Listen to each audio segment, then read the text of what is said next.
وإذ قال إبراهيم رب أرني كيف تحيي الموتى قال أولم تؤمن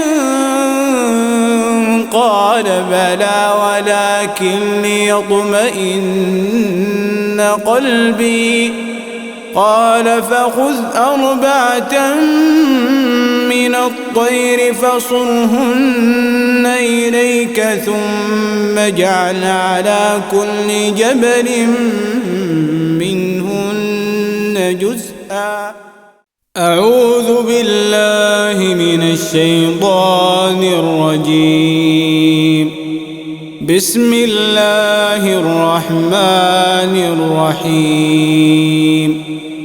ألم تر إلى الذي حاج إبراهيم في ربه أن آتاه الله الملك إذ قال إبراهيم ربي الذي يحيي ويميت قال أنا أحيي وأميت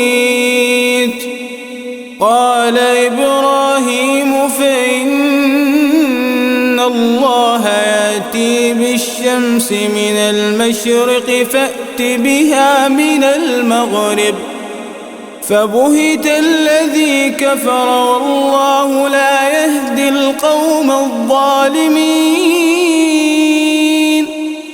أو كالذي مر على قرية وهي خاوية على عروشها قال أنى يحيي هذه الله بعد موتها فأماته الله 100 عام ثم بعثه قال كم لبثت قال لبثت يوما أو بعض يوم قال بل لبثت 100 عام فانظر إلى طعامك وشرابك لم يتسنه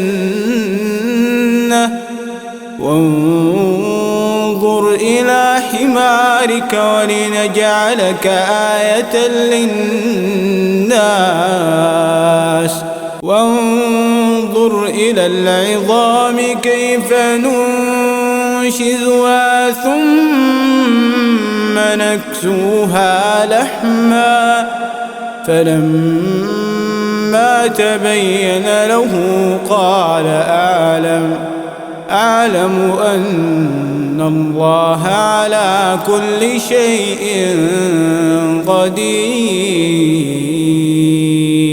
وإذ قال إبراهيم رب أرني كيف تحيي الموتى قال أولم تؤمن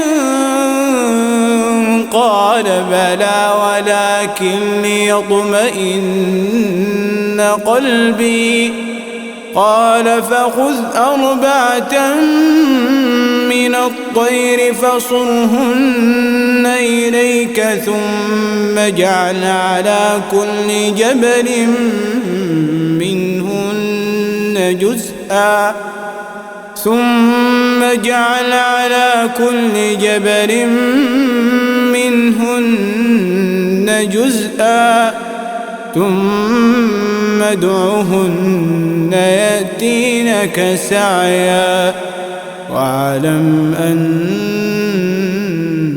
الله عزيز حكيم.